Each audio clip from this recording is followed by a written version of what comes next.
So let's start. So I hope everyone can see my screen. The first training on Content Claim Standard 3.1 and Content Claim Standards CCS Certification Procedures 5.0.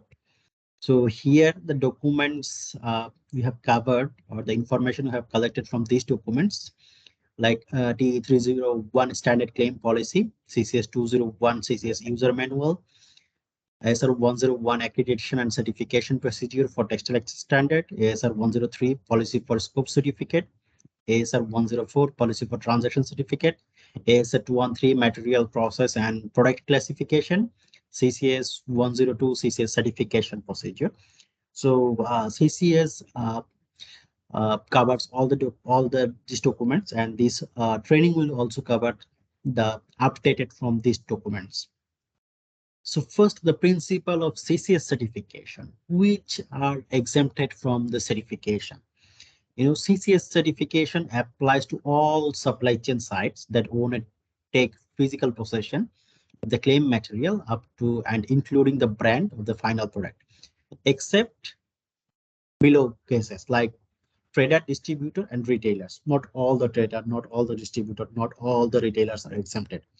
They will be exempted if they meet those, the requirements. Like trader will be exempted when trader is not a brand. Trader suppliers are certified. The trader is identified on the transaction certificate as a non-certified trader. Documents are sufficient to track trader's customer. There is no change in the certified or total volume. Like the amount trader will purchase, the same amount they will sell. If they purchase 100 kg of yarn, the sales will be the same, 100 kg of yarn. The certified material is shipped directly from the trader supplier to trader buyer, and no outsourcing done by the trader. So trader cannot have any warehouse or like that. If they have, they will not get this exemption. Distributors only handling final products on behalf of the certified brand, including brand owned and outsourced location. So distributors will be exempted if only if they handle the final product. They can be owned by brand or anyone. Retailers are not required to be certified unless they are brand or conducting process, which is not minor in nature. So if the brand is retailer, then certification will be required. But the retailer is not brand, like A is the retailer and they don't have any brand. They are selling goods of B, C, D, and they don't have any private label. So in that case, retailer will be exempted from the certification. For the claim of CCS, as already we know that the claim guideline for the other standard, textile exchange have guideline like commitment claim, assured claim, agreement-based claim, informational statement. In that way, they can claim themselves, they can claim the product, they can use the logo. But for the CCS, product facing logo use or product facing claim is not allowed. Corporate commitment claim is not allowed. Progress claim not allowed. Claim by non-product, by certified organization, not allowed. Non-assured claim related to the CCS are allowed and shall be subject to the criteria of TE301 standard claim policy when CCS is used to make claim for a primary standard other than textile exchange standard. So only in this case only facility may use the logo. In all other cases, CCS logo and claim is not allowed.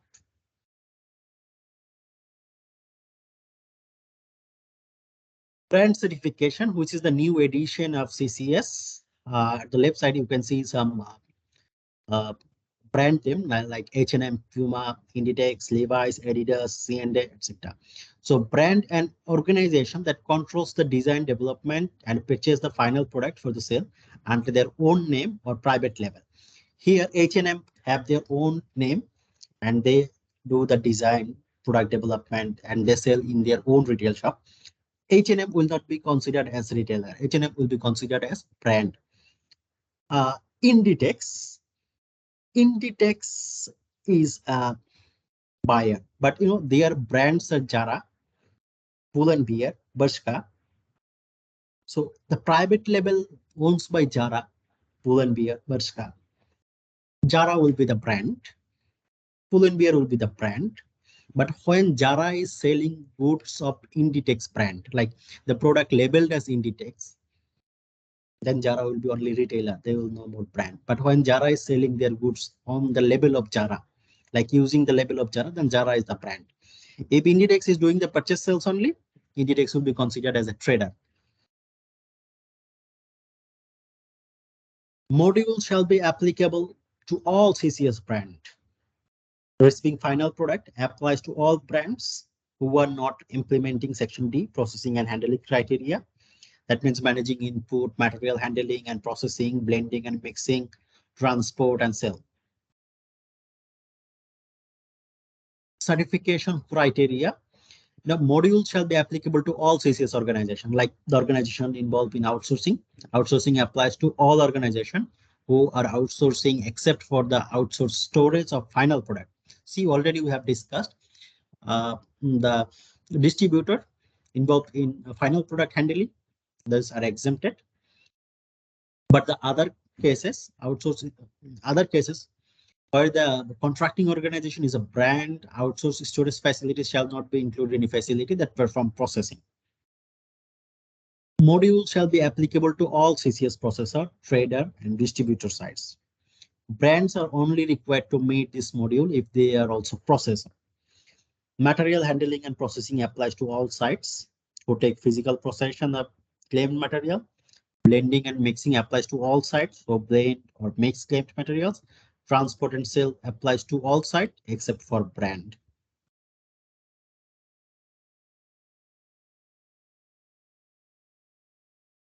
Module shall be applicable to all CCS brands, which is that is receiving final product applies to all brands who are not implementing Section D, processing and handling criteria.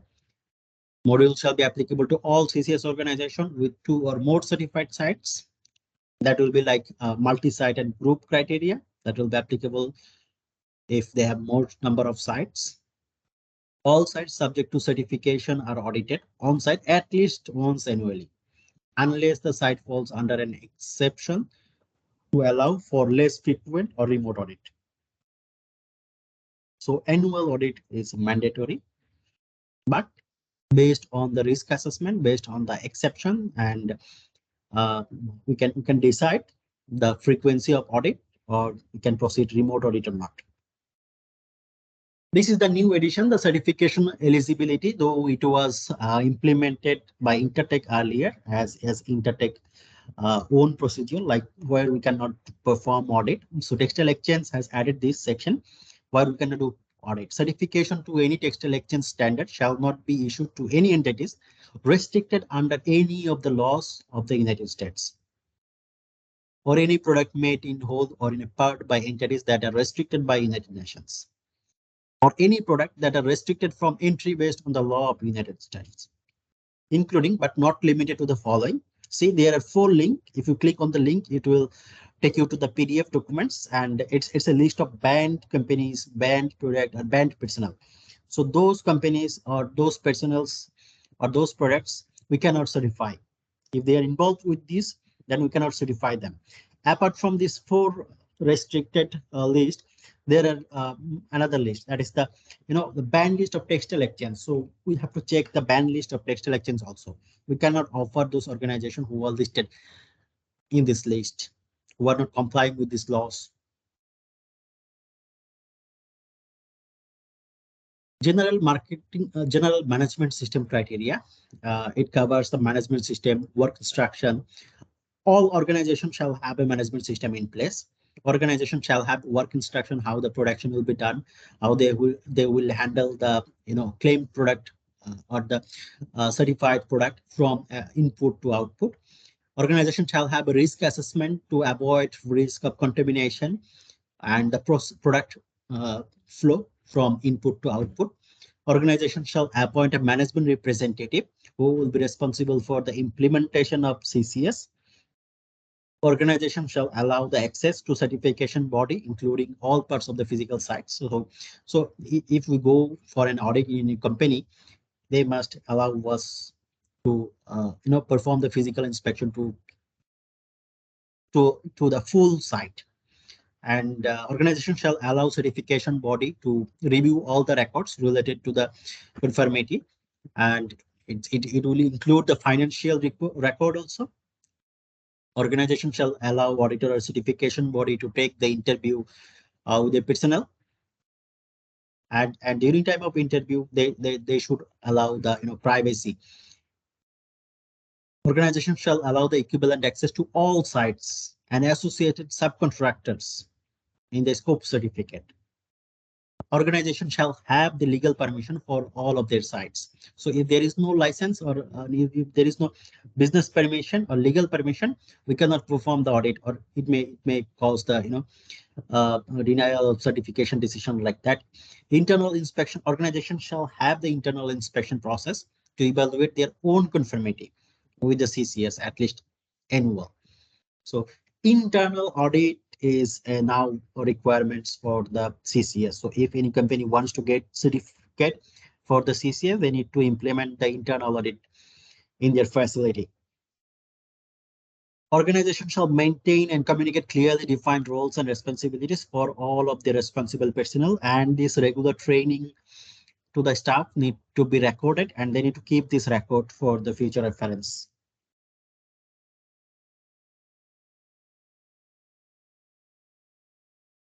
Volume reconciliation. An organization shall develop a system that quantify volumes of claim material from input to output, like how much amount they use as input, how much they got as output, what is the process loss, and based on the waste factor, that is okay or not. Organization shall keep the records of and description, quantities, origin, and the destination of all claimed material purchased, sold, received, or delivered. Also the transaction certificate, volume reconciliation, performance, etc. That means all the record they need to keep. Organization shall maintain the volume reconciliation per lot or per batch. For each batch produced, they need to keep the volume reconciliation record. Define the expected waste factor for each processing step. Volume reconciliation at least annually. So apart from the each lot volume reconciliation, they will have to perform the annual volume reconciliation also. All the records related to the CCS product and the CCS implementation need to be kept by the organization for 5 years at least. It can be soft copy, it can be hard copy, like that. Outsourcing. Subcontractors or contracting organization cannot be under the same ownership of the management. Subcontractors or contracting organizations. So an organization cannot add their sister concern as a subcontracting unit. Associated subcontractor and independently certified subcontractor can be added if they are not under the same ownership. Organization shall maintain the list of associated subcontractor and independently certified subcontractor. If it is independently certified subcontractor, then the scope certificate shall be in place. Details of subcontractor which uses the chemical. Organization shall maintain the contract personnel details of each unit. Organization shall maintain that before starting any production, they will have to add the subcontractor. And for adding the subcontracting unit, they need to communicate with their certification body. Each subcontracting unit shall have the valid contract with the main unit, and that agreement will cover the requirements like they will maintain the management system of CCS. They will have a representative for management system. They will allow the certification body to perform the audit. They will give the access to all throughout all of the premises. They will give the access to certification body to review all the financial record and production record and the volume reconciliation, etc.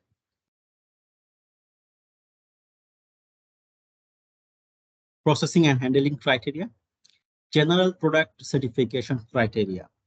The organization shall hold a valid scope certificate whenever claimed material are labeled with assured claim, shipped, or sold.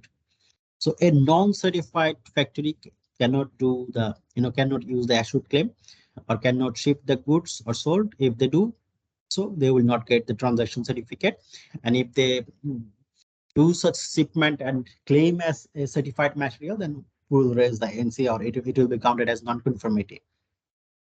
Blending, mixing, and processing may occur between an audit and the time of scope certificate is issued with the certification body's prior approval. Otherwise, the material shall not be certified. And the condition is there is no NC related to product. But if there is any NC related to the product, production process, segregation, or identification like that, then they are not allowed to do any blending, mixing, or processing from, from the audit date to the scope certificate issued. Managing input, list of suppliers of claimed material. Organization shall maintain a list of suppliers of claimed material. Organization shall maintain the scope certificates of the suppliers. Organization shall inspect the documents with the input materials during time of receiving the products, like all the integrity of the products are okay or not, the packaging conditions was okay or not, the amount is same or not, they received the certified or claimed material or not. Organization shall ensure that they have transaction certificate for their each certified input material. Organization shall ensure that for all claimed material entering in the supply chain, which are not yet certified to the standard, there shall be a verification or certification confirmation certification documentation that confirms that the identity of the claimed material as an accepted input according to the standard, which shall include the name and address of the supplier, the quantity, quality, and description of the product, reference to the claim being made about the material, shipping documents, financial record of purchase, transaction certificate, where the material is already certified to a non-textile exchange standard, which allows for transaction certificate. Corresponding documents with all information for the product movement from one unit to another means any kinds of transport documents. If any organization uses subcontractor or site like that, during time of delivery and receipt, they will have to maintain the transport document, which shall include the product information, quantities, integrities. For doubt or suspect, organization shall have to hold the product until the doubt is eliminated.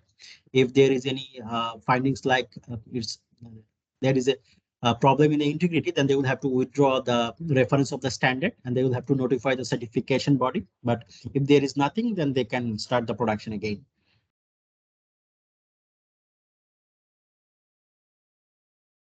For all the production documents, all the production related information, organization shall have to keep the documents related to product flow. Organization shall have to maintain the separation of claimed material from the non-claimed material. Organization shall have to ensure the cleaning before starting any claimed material to avoid any contamination. For the storage and processing, organization shall have to maintain the proper separation and segregation and allocation for avoid the contamination and commingling and substitution. Blending and mixing is allowed with the claimed material and non-claimed material, but allowed in the batch level. Composition calculation may be made per batch or per article included within the batch. During time of calculation, trims may be excluded from the composition calculation of the textile product and footwear when they are not claimed material and when the total trims do not account for more than 10% of the total product weight. If the trim's weight is more than 10% of the total product weight, then it needs to be considered as the part. Composition calculation shall be in place, which shall include documents that is specified weight of material, material composition, claimed percentage, consideration of loss factors per input material and product.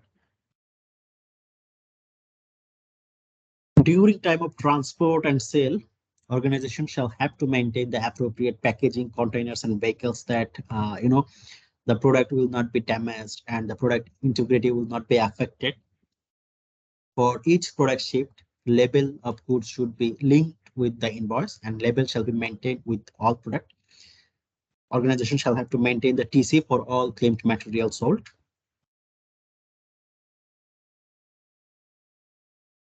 For sales, transaction certificate application shall include documented proof of the claimed material sale.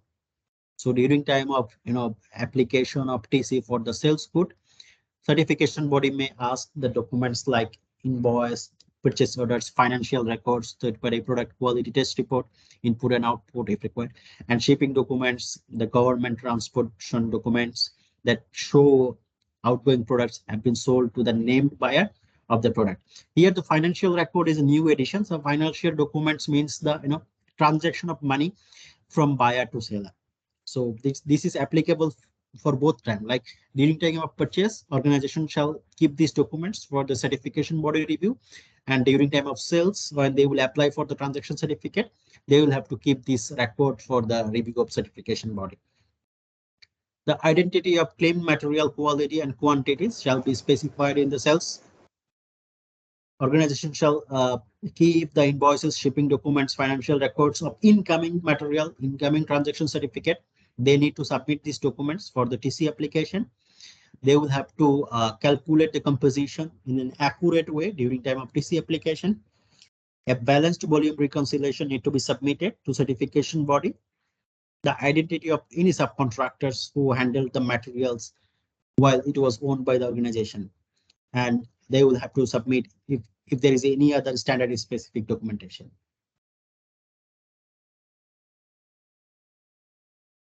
Brand certification, actually, the brand shall maintain a complete list of suppliers of claimed material, including each supplier license number. So when brand will face the certification audit, they will go for the certification. They will have to submit these documents, the list of their supplier and their scope certificate and the updated license number. The brand shall obtain transaction certificate for all claimed material purchased. Whenever brand is purchasing any certified material from any of their supplier, they must collect the transaction certificate, which including all product which carry the standard logo or any other product related assured claim. The brand shall ensure that any consumer facing assured claims meet the criteria. So criteria of Textile Exchange standard claim policy and standard logo is specification. So if supplier do the mistake, brand will be responsible to verify and correct that. Regardless of who conduct the final sale of the product, this includes communications made by non-certified retailers who are selling the brand's products. The brand shall maintain a list of all sites which take physical possession of claimed materials while they are owned by the brand, excluding retail sites. These include the brand's own distribution sites and the brand's distribution of warehousing subcontractors. The brand shall maintain a tracking system for all outgoing products, which are labeled or identified as certified, and shall maintain documentation to demonstrate the link to incoming purchasing documentation and transaction certificate. So these are the requirements for the brands. They will have to ensure these requirements for the certification purpose. For claim, brand will also follow the requirements, standard claim policy and the logo use guideline. If the brand wants to use the logo or label, they need to collect the approval from the certification body prior to use that. For the distribution side, they will have to manage like list of all sites. They will have to prepare the list which are involved in the physical possession, like subcontractor, warehousing, and the list of distribution sites which are owned by the brand, excluding retailer sites. So retailer sites are not required here. Brand shall allow certification body to visit all sites if required. So this is the commitment for brand. Brand will have to allow this.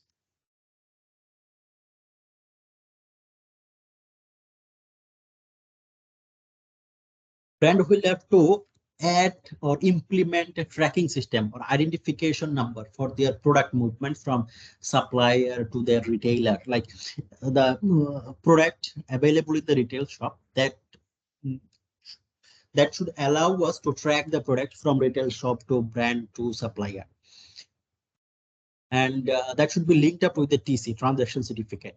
The brand is selling certified product to another business, like not a consumer. The brand shall include the following information on each invoice or on the supplementary sales documents which accompanies the invoice, like those supplementary sales documents should include the brand license code, the standard name, and allow the clear identification of which products are and are not certified, which products are certified and which products are not certified. If the brand customer is prior to the final retailer, like if their customer is wholesaler, the information shall be included on the supplementary sales documents, which is intended to be passed along to the retailer and which specifies this information. So either they are selling their own goods to the retailer or the wholesaler, they need to ensure the information in the supplementary sales documents like product identification number, brand's license number. Multi-site and group criteria. An organization may include multi-site in their scope certificate. And it's like, two or more sites can be owned by the same ownership. So these types of sites can be certified under multi-site scope certification. All sites under common ownership with the organization.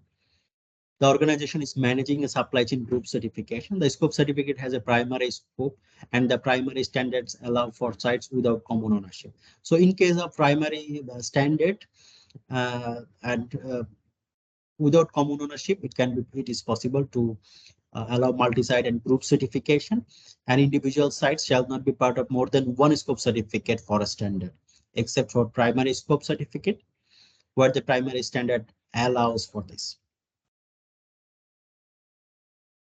Non-exempt trader application requirements, like if the trader is not exempted. So they will have to comply with the management system requirements, and they can be exempted for some other requirements if it is for other standards, but for GRS, for other on-site audit is required and other requirements will be applicable as per our checklist and things. Brands applicable requirements, like if any brands wants to be certified, we'll have to verify the volume reconciliation records and procedures. We'll have to verify the management system implementation. We'll have to check the labeling and claims using by the brand.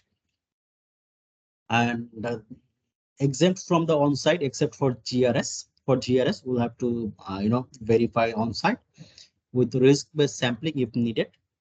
If the brand is managing inventory manually, remote audit may be more difficult. So that case, on-site audit may be required. If required, we'll have to visit their warehouse and distribution sites also, but that is not mandatory. Brand shall allow us to do that, and if required, we can also do that.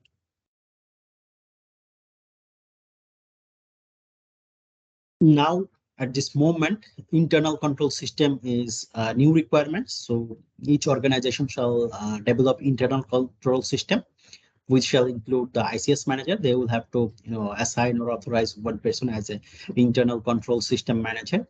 And this internal control system procedure shall include like how they will add a site, how they will remove a site based on the which things, and how they will keep the record.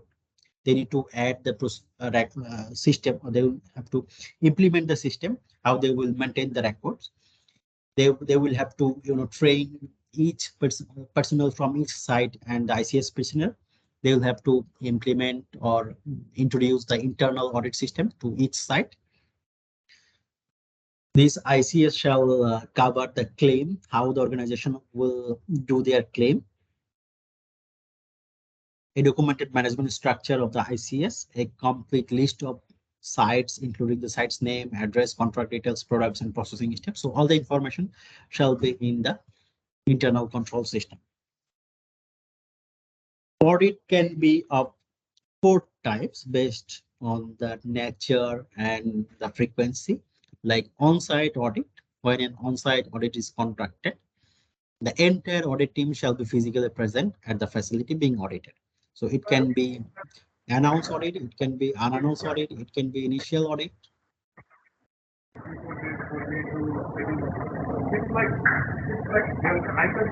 Someone is unmuted. Can you please mute yourself? Then hybrid audit. When a hybrid audit is conducted, the audit team. Excuse me.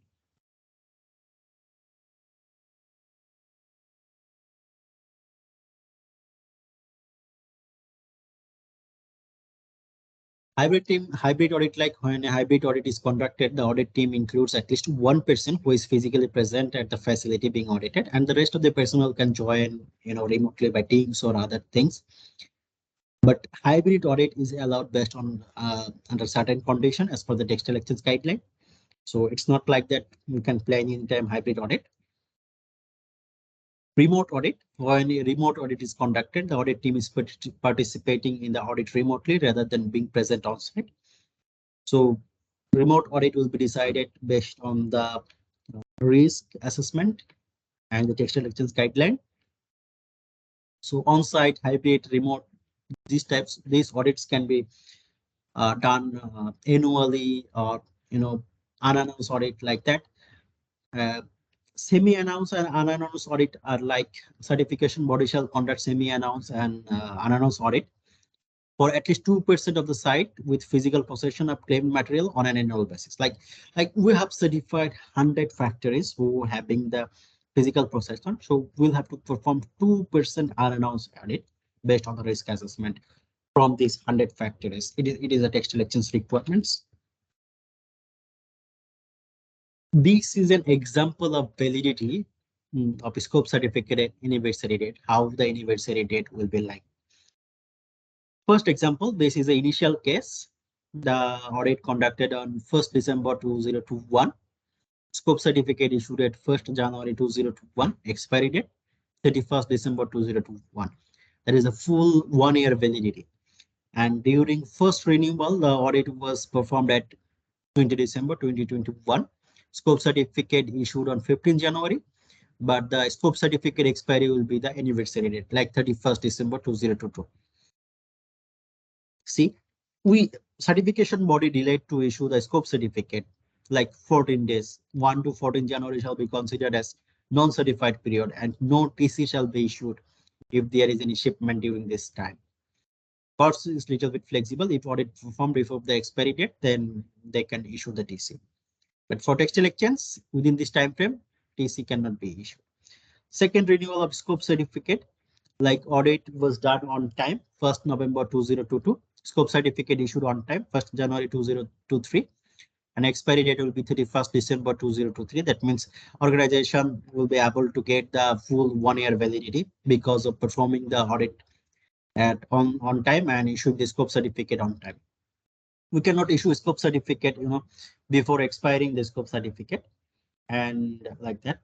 Third renewal audit performed on 10 January 2024, even after the expiry. So AC was issued on 20 February 2024. Scope certificate expiry date will be same, 31st December 2024. So here organization lost 1 month and 20 days or 19 days as validity, and this time will be considered as non-certified time. For fourth renewal, the audit was performed 4th July 2025. Scope certificate issued 20 July 2025. And the scope certificate expiry is like 19th July 2026. Here, the thing is that if the organization go for the renewal audit, more than 180 days later, then that audit will be counted as initial audit and they will get the 1 year validity with new anniversary date. But if they perform the renewal audit before or within 180 days from the expiry date, then it will be considered that like their anniversary date will be the same date. So please keep in mind that audit need to be performed on time and certificate need to be issued on time so that continuation of scope certificate remain okay and they get the full 1 year validity. It is preferred like we can perform the audit up to 90 days from the expiry dates before the expiry date, and we must need to take the certification decision within 60 days from the audit date. The new requirements like units under the same ownership cannot be added as subcontractor or not even certified subcontractor. There is an example, scope holder XYZ, which is separately certified for GRS, RCS, OCS by us or any certification body and will expire on 5 September 2022.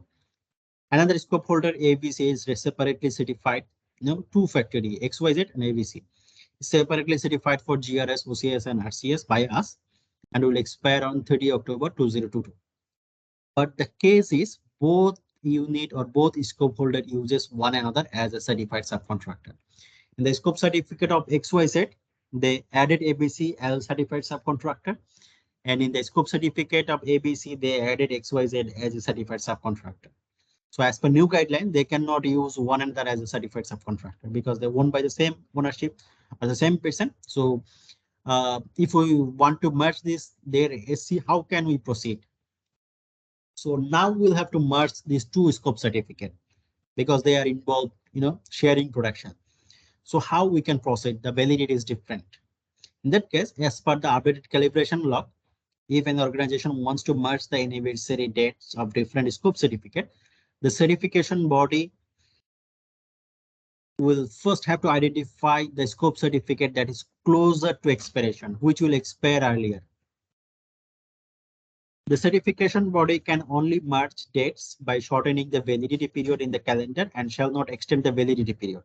So the certification body shall withdraw the scope certificate with the previous anniversary date and issue all new scope certificate with the same anniversary date using the earliest anniversary date. That means we will have to follow the scope certificate which is going to expire earlier. Here in this example, the scope certificate of XYZ, which is going to expire at 5 September 2022. And next one is later, 30 October. So we'll have to consider the anniversary date as 5 September 2022. And if we want to merge, we'll have to merge both units and we'll have to issue a new scope certificate, which will have the expiry date of 5 September 2023. But we cannot follow the 30 October. Here, the scope holder ABC will lose 2 months validity, but we cannot extend.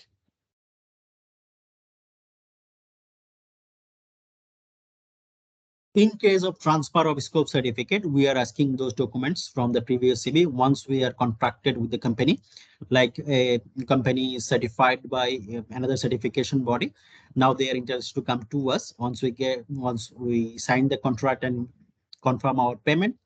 Then we'll send the mail to certification body to share those documents, copy of current scope certificate, last 2 years complete audit report, records of non-conformities from the last complete audit, and the information related to any other audit activity since the last complete audit, any pending issues with the client, availability of any certified stock balance, any pending transaction certificate to issue, balance stock.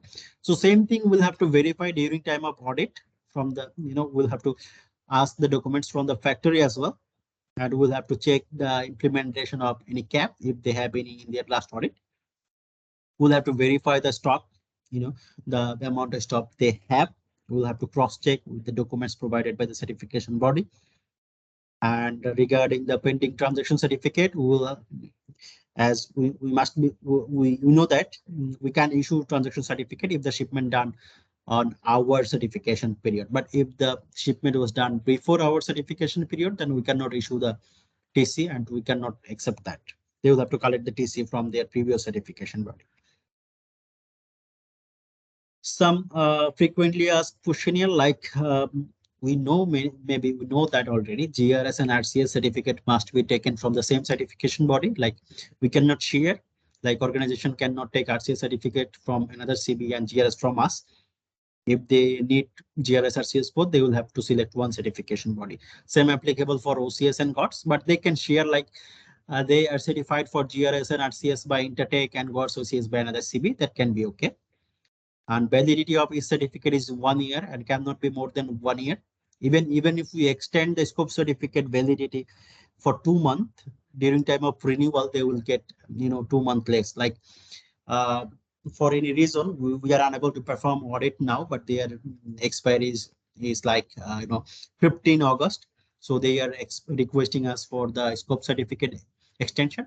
We may give 2-month extension like August, September, October, 15 October. By the meantime, we will have to perform the audit and we'll have to issue a scope certificate considering 15 August to the next 15 August. The textile exchange intention is that the anniversary date remain consistent for each scope certificate. In the case of that, the recertification audit is conducted more than 60 days prior to the expiry of the scope certificate. The certification decision shall still be made within 60 days. But the certification may wait until expiry of the previous scope certificate to issue the new scope certificate. Recertification audit may be conducted up to 90 days before the expiry of the previous scope certificate. So not more than 90 days, up to 90 days.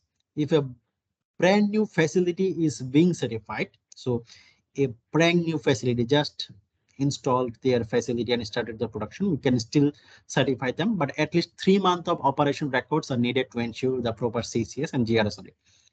So 3 months record is required minimum if we want to certify a new facility. Certified input materials receiving prior to the initial certification may be used to produce certified products, provided that all blending, mixing, and processing of material is conducted after the initial audit. The organization shall receive approval from certification body prior to beginning the production, which shall not be granted if there is an ANC. Like this has been discussed earlier also.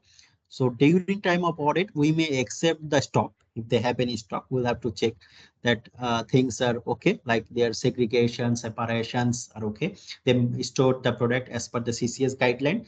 They have the TC and the things, but they cannot, they can go for the blending and mixing and production after the initial audit if they are okay with all the requirements. But if there is an ANC, they are not allowed to do any production.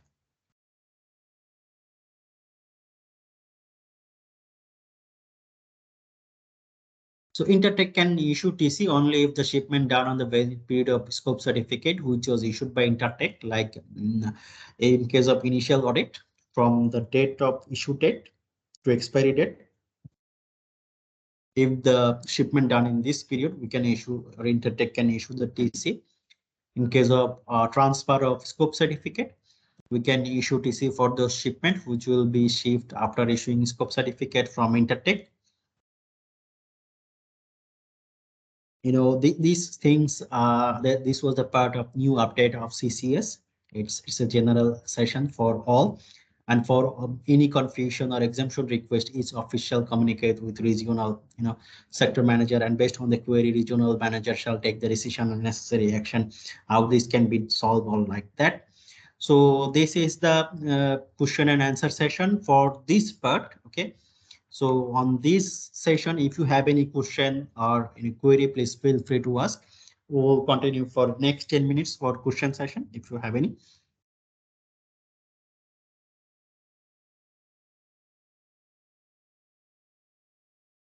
So if you have any question, please unmute yourself and then ask, please. Pradeep, this is Karuna. I just would like to repeat my question concerning to the first slide, which is mentioned the certification is not required for trader, distributor, and retailer. So I just would like you to clarify and give example. The trader that exclusion from the certification. Are you saying that the trader is not a brand? So can you go this a bit, because it's very confusing with trader definition on this one. Okay, Karuna, consider me, I'm a trader. Okay, I have a trading company located at any country. So I purchase fabric and I sell fabric. I'm not a brand. I don't have any brand name. I just source. I import fabric from China. I sell it to Bangladesh. Okay. I'm not a brand. I don't have any brand, and the fabric will contain the label of the supplier. Their name may be XYZ manufacturer, and my supplier is certified. The Chinese factory is certified. And during time of TC issue, the supplier will be the seller. I will be the non-certified trader, and my buyer will be the buyer in the TC. All three names shall be specified on the TC. And certification body are able to track all the records. Like certification will have to submit the documents. The purchase documents I purchase from the Chinese factory. This is the purchase documents, and my sales documents. I'm selling goods to my buyer. So this is sales documents. Both documents need to submit to the certification body. See, there is no change of product. If I purchase 100 kg of fabric from Chinese supplier, the same product will be delivered to my buyer. 100 kg of fabric they will receive, and there is no outsourcing. The product will be shipped directly to my buyer. Only in this case, I will get the exemption. So meaning that those trader who look like the three criteria here, The trader that is not brand, they just Yes. do any trading with any supplier or subcontractor, and trader that their supplier are already certified. And Yes. another one is the trader which including the import material TC. So these three types are not required for certification. I'm correct? No. If trader meet these three, then trader will get exemption from the certification. Not three, there are six actually. You can see there are six requirements. All six need to comply. Trader is not a brand. Trader supplier is certified. Trader is identified on the TC. Documents are sufficient to track trader's customer, like both documents. Seller to trader, trader to buyer. There is no change in the certified or total volume, like trader will purchase 100 kg, the sale will be 100 kg. The certified material is shipped directly from trader supplier to trader buyer, trader customer. Understood, understood. So it looked like confusing now because based on new GOP, our new GOP just released that it will be required for physical audit or on-site audit for trader. Then what actually those traders are required for on-site audit for the first year in that sense? Okay, if you want to perform the audit to a trader, there are certain conditions. Okay, at least once audit is required for the trader. And for the trader, we have a checklist. In the checklist, only the management system part are applicable. As we have in one slide, I have mentioned, trader applicability was, give me 1 minute.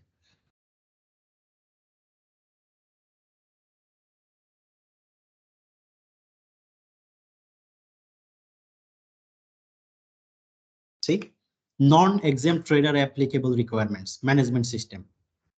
And exempt from on-site except for GRS. In the GRS checklist, you will find the trader part. So you'll have to fill the trader part.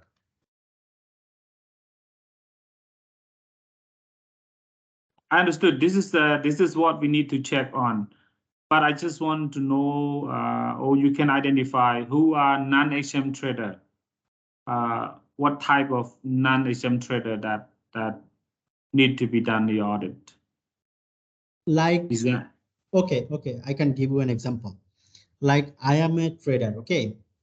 I purchase fabric and I send fabric to any subcontracting unit like a garments. They will cut this fabric, they will produce garments, and I will ship the product. So I am giving the, the CM rate to the garments only. They are working as my subcontractor. They are not purchasing fabric, they are not selling the garments. I am, as a trader, I am purchasing fabric, I am selling the garments. Factory is my subcontractor. In this case, I need to be certified. Okay. So meaning that they have nothing, right? They just purely like a vendor, meaning that they are buying fabric, they're receiving order direct from buyer, and then they sourcing any factory. So the type of trader or vendor, I can say vendor, are the one need to be certified. Yes. I'm correct. Yes. So it's a bit confusing. So what is like the mother company of many factory here, particularly in Cambodia? Like they don't have any trading office here, but basically they have the mother company in China, in Hong Kong or Taiwan, but they are actually the same family of the factory here. So in that sense, what will be done?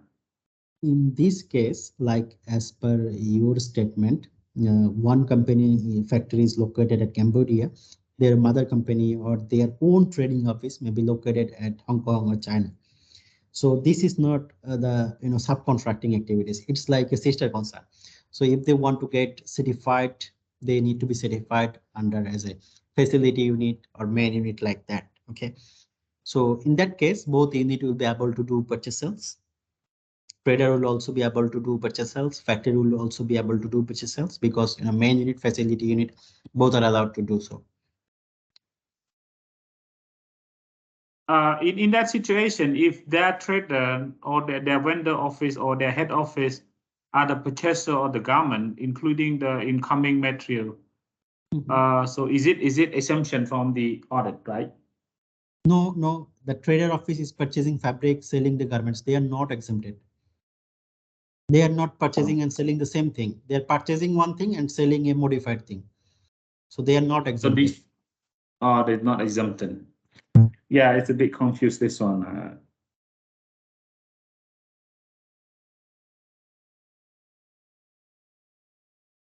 Okay, so I might need to study this more clearly from you. I think yeah, might be allow other to have a question. Thank you. Okay, sure. Can have a discussion later also. Yeah.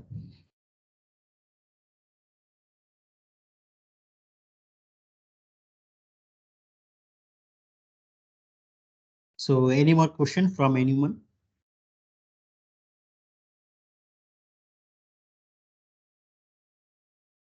Hi, Rakip, it's Efe. I have one question about this new brand certification.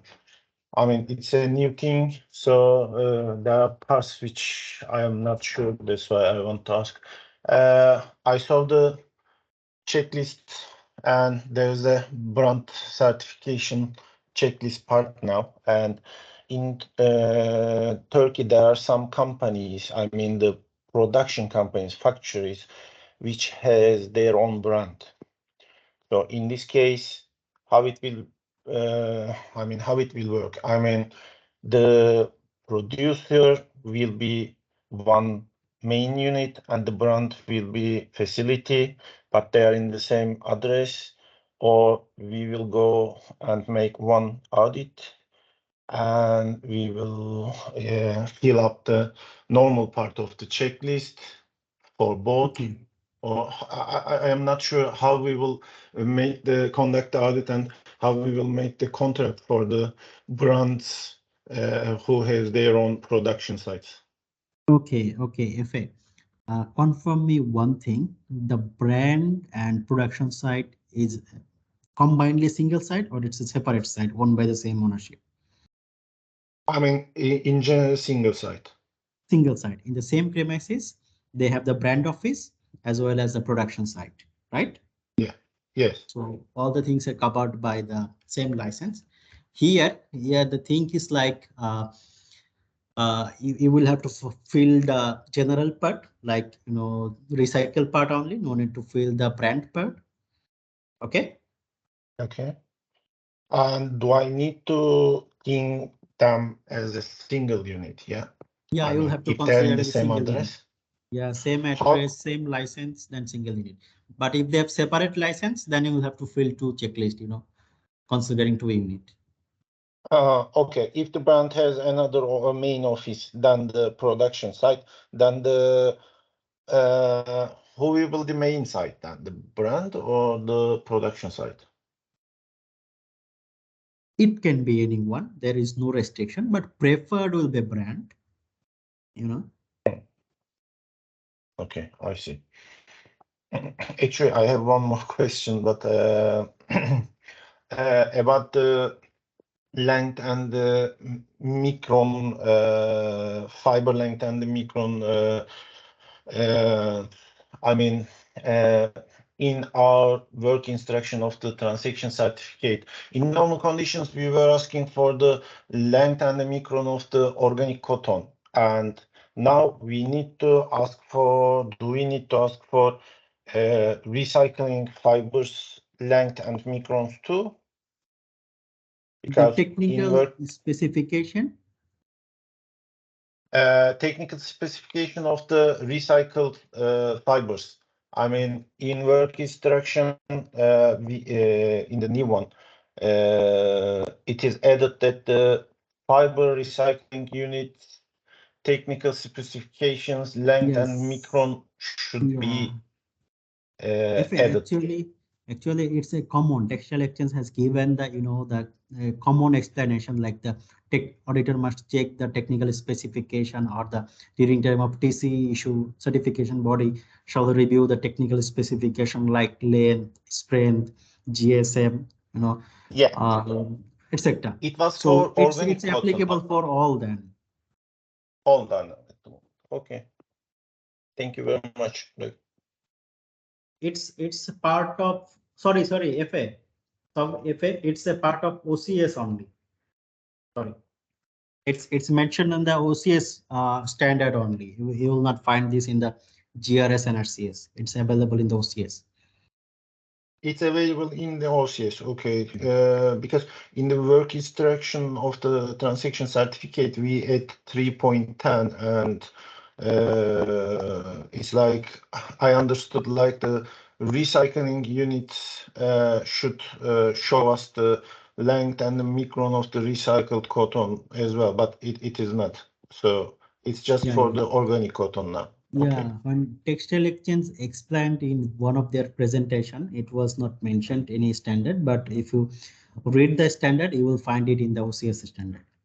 Yeah, I saw in the OCS. I thought that after the CCS, we need to ask for the recycled as well, but it was wrong. So just for the OCS. Okay. Thank you.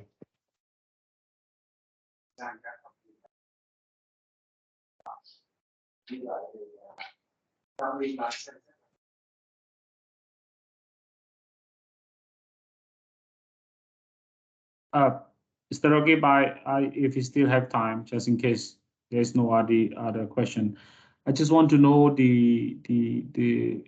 how does the grace period of the expiration of certificate, because this is very crucial, which is challenging now from both client and customer, and can be more specific on this, especially for our CB. What will be the better thing to do to minimize or mitigate kind of this gap?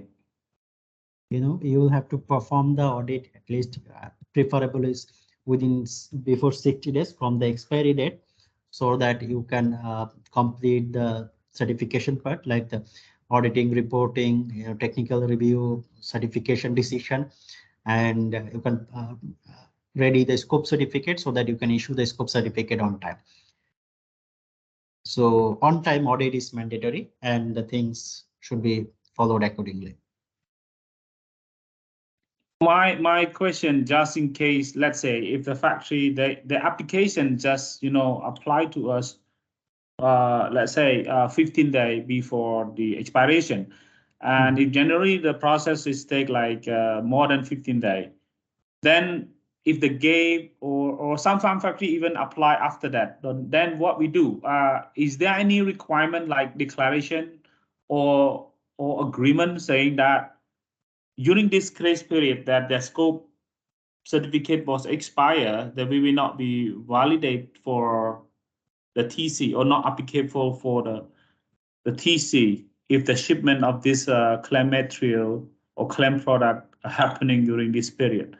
So should we do that and upload into our audit system?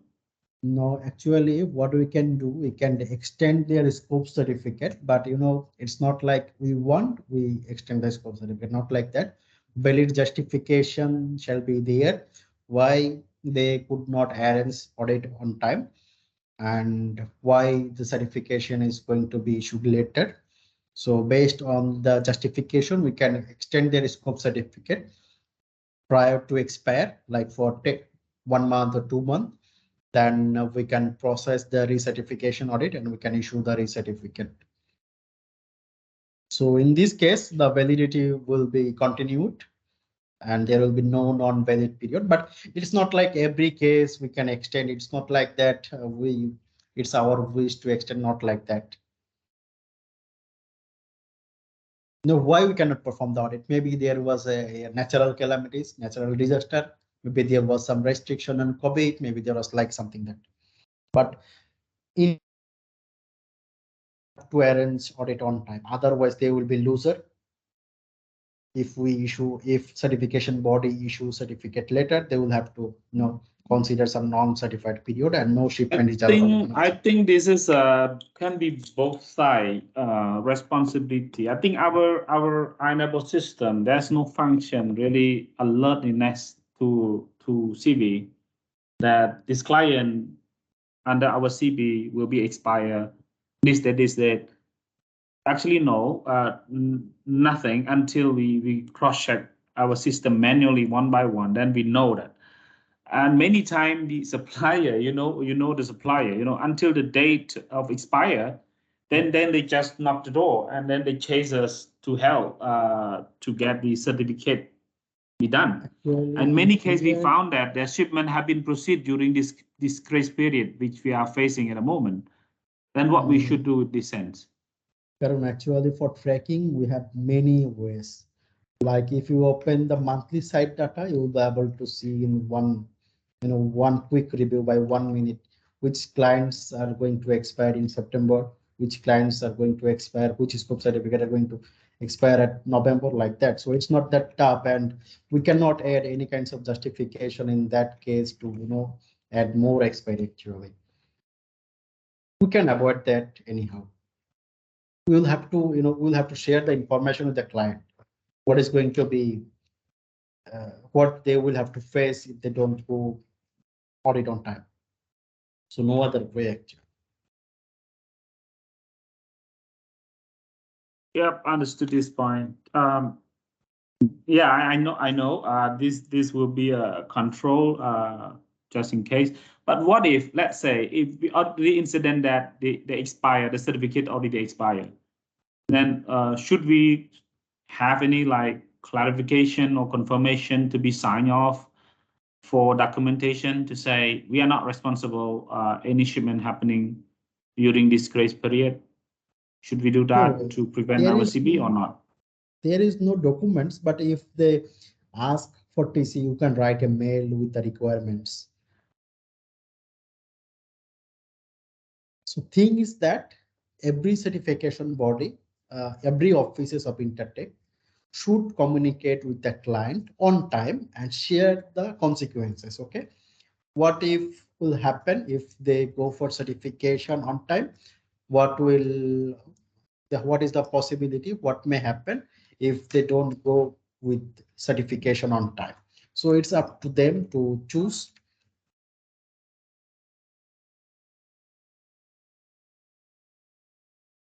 Other cities are also knocking to all factories to take over. So you should be more active. All office should be more active in that case and sharing the knowledge, like what is going to happen.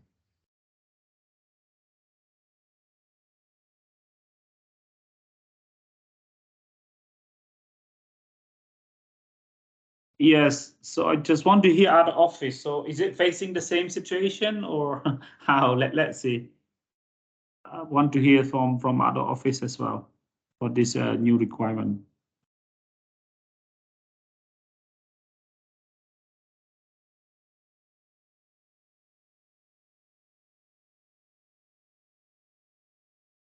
Hello.